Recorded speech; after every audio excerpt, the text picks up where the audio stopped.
Herzlich willkommen, liebe Zuschauer, zu einer weiteren Folge von Im Auge des Bruders mit Scott Ritter hier auf unserem YouTube-Kanal Gegenpol. Mein Name ist Monique Stegemann und in dieser Woche geht es um folgende Themen. Angriff der Hamas auf Israel. Wurde Israel wirklich überrascht oder wurden Geheimdienstinformationen missachtet? Welche Rolle spielt Israels Ministerpräsident Benjamin Netanjahu? Und wie kommt die Hamas an US-Waffen? Stammen diese aus der Ukraine? Hallo Scott, schön, dass du dir wieder die Zeit genommen hast. Wie geht's dir? Doing well, thank you. How are you? Mir geht's sehr gut, vielen Dank. Scott, wir schauen direkt auf die erste Frage, denn am vergangenen Samstag begann die Hamas einen Angriff auf Israel. Aus dem Gazastreifen drangen Hamas-Kämpfer scheinbar mühelos in israelische Siedlungen ein, zerstörten israelische Panzer und eroberten eine Militärbasis. In den westlichen Medien wird berichtet, Israel sei völlig überrascht worden. Aber ist das tatsächlich so? Schließlich gibt es auch Berichte, wonach etwa der ägyptische Geheimdienst Israel gewarnt haben soll. Sind diese Berichte authentisch und wenn ja, warum wurden sie nicht ernst genommen?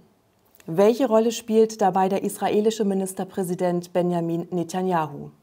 I think the notion that Hamas entered Israeli settlements and Israeli military bases effortlessly is fundamentally flawed.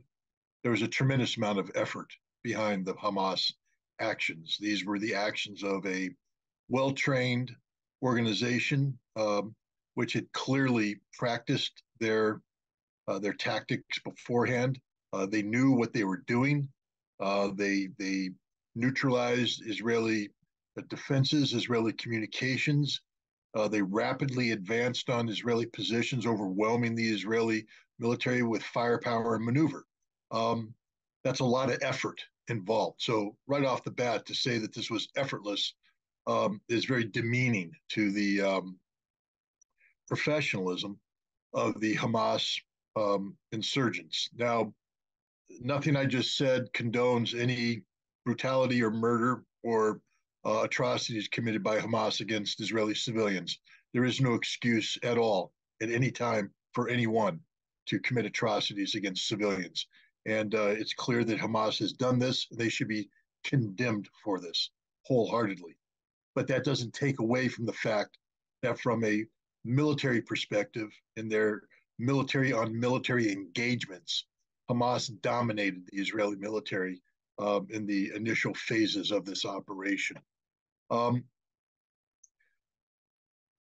think right off the bat, we have to acknowledge that if once you say that Hamas was professional, you have to acknowledge then that that even makes the Israeli intelligence failure even more egregious. Because to be this professional, Hamas had to rehearse many aspects of this operation in advance. And we now know that Hamas did this openly. That the Israelis knew that Hamas had built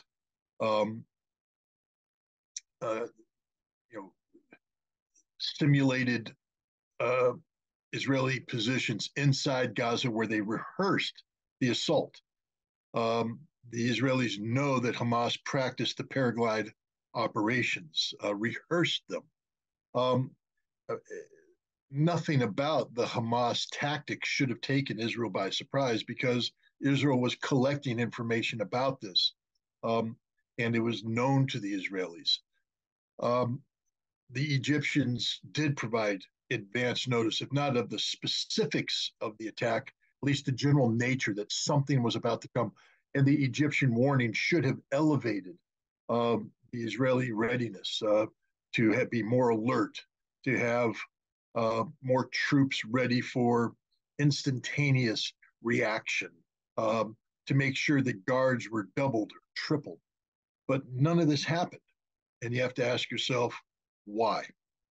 And the answer is that the Israelis seem to have forgotten the lessons of the 1973 Yom Kippur War, the last time there was such a massive intelligence failure. Let me just remind the audience that in 1973, Egypt launched a major surprise attack across the Suez Canal, killing and capturing hundreds of Israeli soldiers while they slept, penetrating through the Israeli defenses deep into the Sinai Peninsula. At the same time, Syria was able to carry out a surprise attack on the Golan Heights, penetrating the Israeli defenses and advancing far into the Golan Heights. This was done despite the fact that the Israeli military intelligence had collected information that led them to assess that these attacks were imminent. They even knew the date, the time, the location of the attacks. But the Israeli command ignored this. Golda Meir was briefed. She was the prime minister in 1973. She was being briefed by the Jordanian government that something was about to happen. That's sort of an eerily similar echo of what the Egyptian government was doing with the Israelis prior to the Hamas attacks. Why did the Israelis fail in 1973? They failed because of something called the conception. And what the conception is that the Israeli high command was convinced that Egypt would never undertake such a precipitous action because Egypt knew they didn't have the forces necessary to fundamentally defeat Israel, and that the Israeli response would be so one-sided in favor of Israel that Egypt would never dare to embark on such an action. So all the indicators they were looking at, they dismissed, and they said, yes, but Egypt would never do this. That was the conception. We now know that there's a similar conception going on with Hamas. The Israelis had bought into the conception of a peace between Israel and the Arab world, and they were committed to this peace. And as part of moving in that direction, Israel had undertaken a liberalization of its approach towards Hamas, allowing Palestinians to leave Gaza, to gain employment in Israel, to generate incomes that would improve the life of the Gazans living in the Gaza Strip, of the Palestinians living there. The belief was that the Palestinians would never allow Hamas to undertake this because it would bring economic harm to them. The Israelis were firmly convinced that they were in the process of turning the corner on Hamas, that Hamas was more interested in governing Gaza than it was in destroying Israel. This was conception. And because of the conception, all of the indicators that were put in place regarding the imminence of some sort of Hamas action were ignored. The other thing we know is that the Israelis have, in the modern age, I mean, people will say, well, but isn't Gaza the most surveilled territory in the world? The answer is yes. I mean, every digital signal that comes out of Gaza is sucked up by the Israeli intelligence. It's estimated that every meter of Gaza, and Gaza is a very large entity, every meter is photographed by Israel every 10 seconds. All of this imagery gets collected by the Israelis. The Israelis have human intelligence sources on the ground in Gaza collecting information, reports. All of these reports are just too much for any human-based intelligence analytical organization to properly assess. And so what the Israelis did, rather than prioritize the intelligence, is what one would normally do when you have an overwhelming amount of data, you simply have the people who produce the data give some sort of priority so that human analysts can weigh this as necessary and make human-based assessments. The Israelis instead turned all this information into digital data that was put into giant supercomputers that were given special algorithms that were designed to predict Hamas behavior. And these algorithms, again, being programmed by humans, influenced by the conception, came out with a result that said there was no imminent threat coming from Hamas. This is how the intelligence failure took place. Kehren wir zu den Fragen vom Anfang zurück, Scott. Warum konnte der Hamas-Anschlag stattfinden? Welche Rolle spielt der israelische Premierminister Benjamin Netanjahu in diesem Zusammenhang? Well, the Hamas attack happened because Hamas is an organization that is sworn to the destruction of Israel. Hamas has never changed its charter in that regard. Regardless of the amount of diplomacy that Israel conducts with Hamas, Hamas continues to maintain this mindset towards Israel. So as long as there is a Hamas, that Hamas will seek the destruction of Israel, until which time Hamas changes its character, and then it will no longer be Hamas. The other way to disenfranchise Hamas is to make sure that it has no legitimacy in the eyes of the Palestinian people. But this is impossible to achieve when Israel behaves as an occupier, treats the Gazans as occupied people, and implements an apartheid scenario that has the Palestinians of Gaza, the Palestinians of the West Bank, living behind walls as second-class citizens, as subhuman, so to speak, subjected to daily abuses by the Israeli occupier. When I say abuses, I'm not talking about verbal abuses or some physical limitations. I'm talking about murder, assassination, rape, the most awful kinds of deprivations that an occupier can do on the occupied. And the more Israel does this, the more legitimate resistance organizations like Hamas become, up into including now, when Hamas was able to carry out this operation against Israel at a time when the Israelis believed that they were winning over the hearts and minds of the Palestinian people. It just shows you how wrong Israel is. And one of the manifestations of how wrong Israel is take a look at their leadership. Benjamin Netanyahu. This man has been a thorn in the side of Arab-Israeli peace for more than 3 decades now. He is somebody who has visions of a greater Israel that are incompatible with peaceful coexistence with the Palestinian people. He's somebody who has used security issues and the hyping up of threats as a justification for Israeli actions, but he's also somebody that helped breathe life into Hamas, to assist Hamas in taking over the political control of the Gaza region in an effort to divide Palestinian political loyalties, to weaken Palestine. But by weakening Palestine, he strengthened Hamas, and now he reaps what he sows. And recently, this corrupt individual who's under investigation by Israeli law enforcement officials for rampant corruption has sought to rewrite Israeli basic law so that the judiciary that would hold him to account for his crimes will now fall under his exclusive control, meaning he will control the judges who are supposed to hold him accountable, which means he will never be held accountable. This has led to a decisive split in Israeli society, a split that has manifested itself in hundreds of thousands of Israelis protesting in the streets, thousands of Israeli reservists saying they will not serve in the military so long as Benjamin Netanyahu is the prime minister. So Israel has become a broken society, morally broken because of their decades of horrific treatment of the Palestinian people, but also from a morale standpoint, Israel is no longer stands together, stands united. Israel is a nation divided.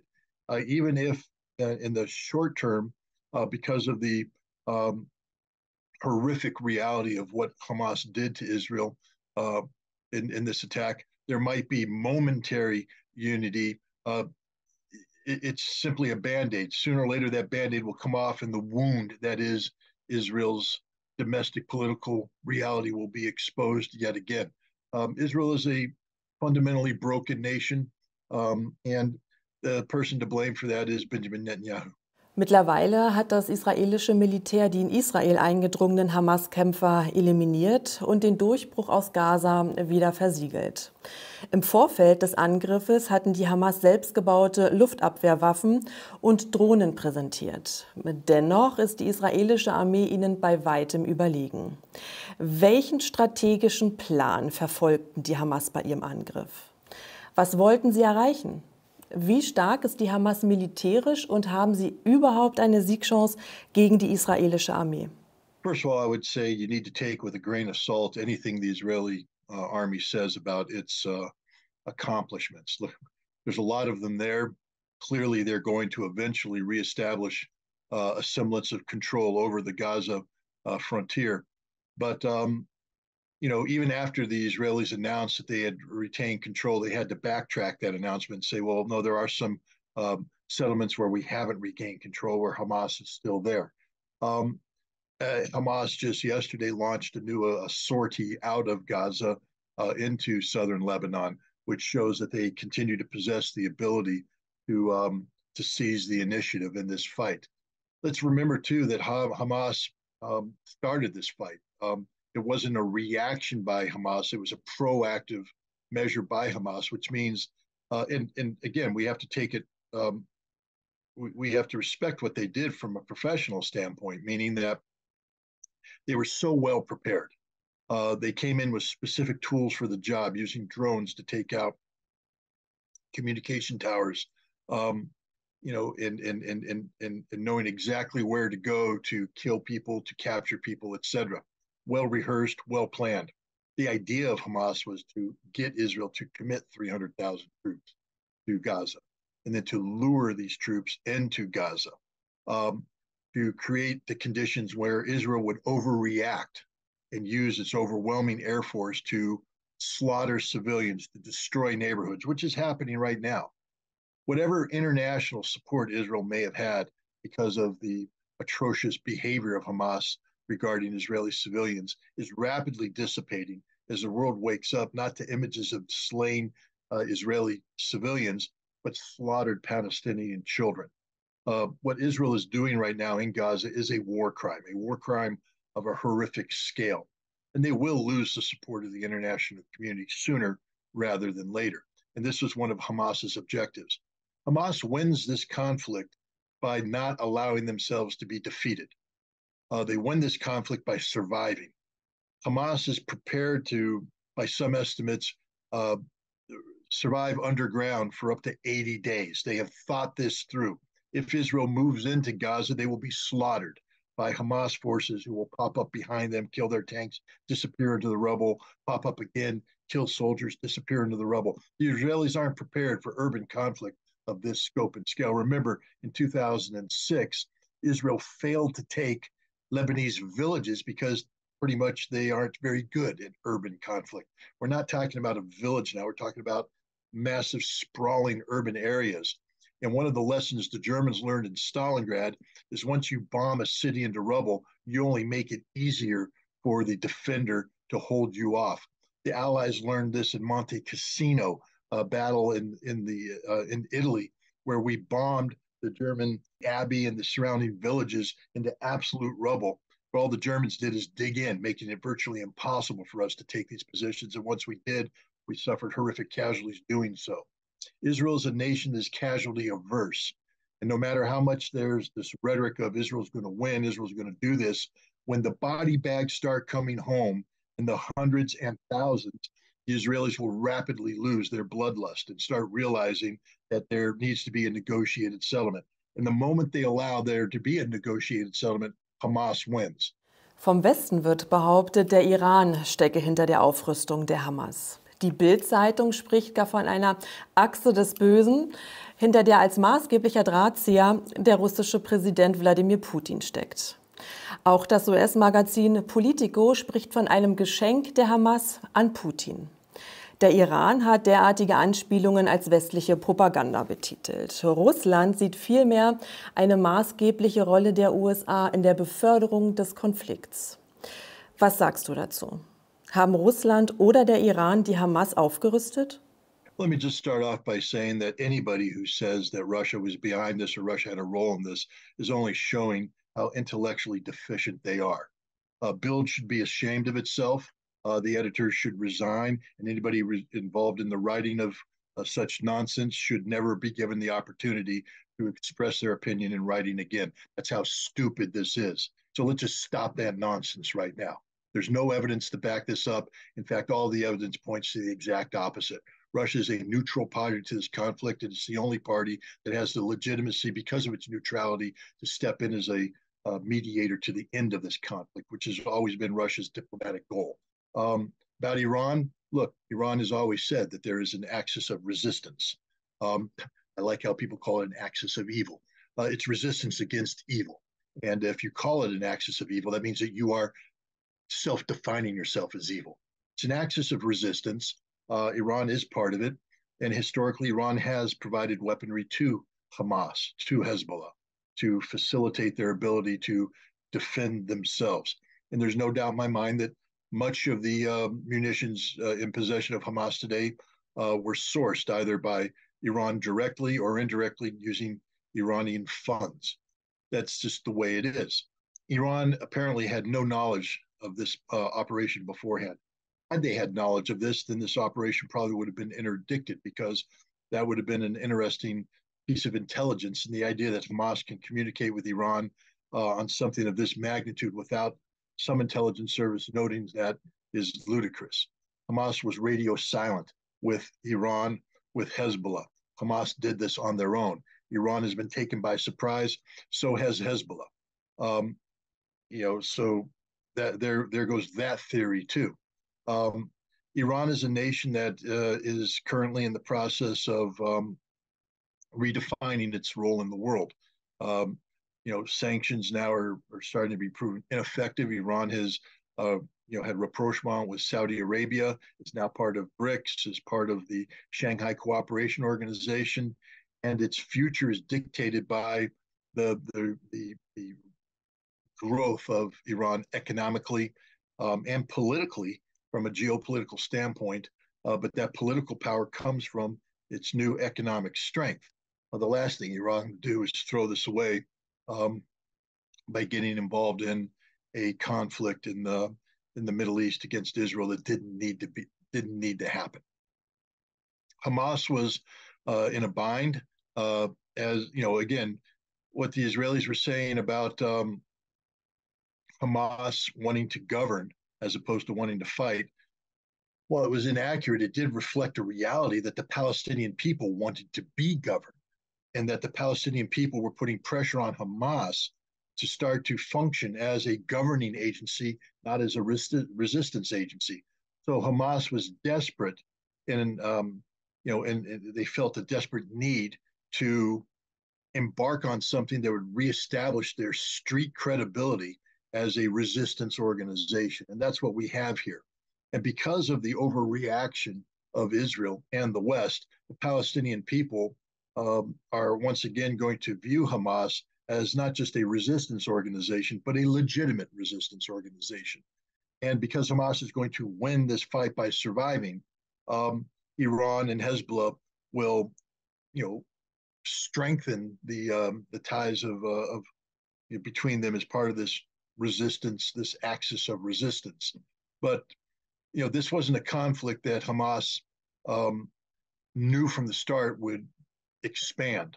In fact, even though right now we see the Israelis, because they're Israelis and they don't know how to behave responsibly, are creating the conditions for a potential expansion against Hezbollah in Lebanon. It's still not a foregone conclusion that Hezbollah will allow this to escalate to the point where thousands of Hezbollah rockets are raining down on Israel and it becomes a general war between Israel and Hezbollah, reminiscent of the 2006 conflict. Hezbollah doesn't want this kind of war, doesn't need this kind of war. Hezbollah is involved in trying to assert itself politically in the Lebanese government in an effort to rebuild Lebanon, who is a nation's undergoing horrific economic and political crises as we speak. So, this is not, again, the lack of imagination of the West and their inability to articulate accurately what's happening in the Middle East today is reflective of a number of things: stupidity, ignorance, lack of imagination, but the fact that they are the problem. The West is the problem, not Iran, not Hamas, not Hezbollah. Der ehemalige russische Präsident Dmitri Medvedev argumentiert, die Hamas verwende Waffen, die vom Westen an die Ukraine geliefert wurden. Wie schätzt du das ein? In welchem Ausmaß verwendet die Hamas US-Waffen, die aus der Ukraine stammen? As I said earlier, Hamas is part of the so-called axis of resistance. It receives support from Iran. Iran has the ability to access Western weapons. Keep in mind that Iran, part of this axis of resistance is the Houthi rebels of Yemen, who have spent the last decade fighting and ultimately defeating Saudi Arabian and the United Arab Emirates forces on the ground in Yemen and Saudi Arabia. the Saudi Arabian and UAE forces were equipped by the United States. And so when you destroy a Saudi unit, when you capture a Saudi unit, overrun a Saudi unit, you get their weaponry. And so there's a tremendous amount of American-made weaponry that's falling in the hands of the Houthi.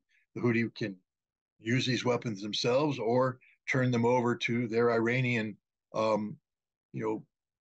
brothers, and Iran can send those. So there's a chance that we know that Hamas has American-made weapons. We know that. We've seen them. But where did they get them? That's the question. They could come from Saudi Arabia and United Arab Emirates, through Yemen, through Iran.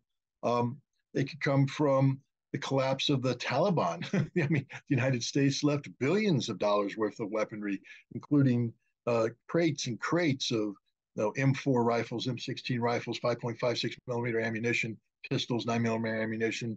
It's all there. And to think that Iran couldn't gain access to that weaponry either by buying it directly or simply removing it from warehouses and then taking it again through their covert supply chains to get Hamas is absurd. The United States has been providing weapons to Ukraine. Look, the Ukraine one's the least believable of all the sources. It's a tough one to swallow. I mean, we know that Ukraine is corrupt, very corrupt, and we know that a large amount of the equipment sent to Ukraine doesn't make it to their original, end user. And much of that equipment has appeared on the black market. Some of that equipment has appeared in Africa. The nations surrounding Lake Chad have spoken about American-made weapons that were originally intended for Ukraine appearing in Africa. But getting these weapons to Hamas is difficult because Iran would have to be factored in at some point in time, or because Iran is the nation that provides this, or Hamas would have had to make common cause with entities and such that it'd be difficult to do that without being detected. The Houthi link, the Taliban link are far more believable. The Iraqi link, never forget that ISIS overran huge numbers of Iraqi army positions, and that in 2014, 2015, and that significant stockpiles of weaponry fell into the control of ISIS. Iran played an important role in the defeat of ISIS, and in doing so would have recaptured these weapons. And I don't think Iran would have turned them back over to the United States, but rather kept them themselves. So there's plenty of other sources of American-made weaponry besides Ukraine that are far more viable and likely. The reason why we're focused on Ukraine is that somebody posted a video that purports to be from a Hamas fighter thanking Ukraine for the supply of these weapons, but the veracity of that video has not been proven. And as I said, the backstory to that possibility is the least likely of all possible scenarios where American weaponry could have come from. Der Krieg im Nahen Osten hat den Ukraine-Krieg fast vollständig aus den westlichen Medien verdrängt. In den USA nimmt derweil eine Debatte Fahrt auf, dass sich Washington im Falle eines Flächenbrandes in Israel entscheiden müsste, ob sie weiterhin die Ukraine unterstützen könne oder sich voll auf Israel konzentrieren wolle. Und auch für US-Präsident Joe Biden kommt der Zeitpunkt der Eskalation im Nahen Osten nicht ungelegen. Schließlich zeigen die Umfragen einen historischen Tiefstand in der Zustimmung der US-Bevölkerung zur Biden-Regierung. Und das ein Jahr vor der US-Wahl. Was meinst du? Ist der Krieg im Nahen Osten eine willkommene Gelegenheit für Biden und den kollektiven Westen, um unliebsame Themen aus der Öffentlichkeit zu verbannen, wie etwa den Ukraine-Krieg? Und stimmt es, dass die USA sich entscheiden müssten, entweder Israel oder die Ukraine militärisch zu unterstützen? Well, first of all, before the Hamas incursion on Yom Kippur, the United States was already in a political crisis about continuing support to Ukraine. So the idea that somehow Hamas emerged and the U.S. now finds itself in a tough spot is just absurd. The U.S. was in a tough spot to begin with. Let's be clear, Ukraine is losing this war. Even though Israel and Hamas have sucked the oxygen out of the news cycle, the fact is the war in Ukraine continues with the same negative results for the Ukrainian army that were happening to it before the Middle East broke out. Russia is winning this war decisively. There are some important breakthroughs taking place right now in the area of Advika, opposite Donetsk, where Russia has achieved impressive offensive results. Russia has gone over on the offensive across the length of the line of contact. Ukraine has run out of reinforcements, and we are looking at the beginning stages of collapse of Ukraine from a military standpoint. So there's nothing Biden can do to change this. So I think it's absurd to have people say, well, gosh, Ukraine is falling because America has been put in a situation where they have to choose between Ukraine and Israel. That's just not the case. There will be point by point, case by case decisions made. For instance, regarding artillery ammunition, we took 30,000 rounds or 300,000 rounds, from a strategic stockpile in Israel that was meant for America to respond to regional, conflicts or regional crises, but was also there for Israel to draw upon in case of an emergency. And now Israel's saying we need that back, and so you've seen the return of some of this ammunition to Israel. That's bad news for Ukraine. But the United States is, providing billions of dollars. I think $8 billion is a recent number to Israel. And some of this money in the future might come from funds allocated for Ukraine. Yes, that is true. But this was going to happen no matter what.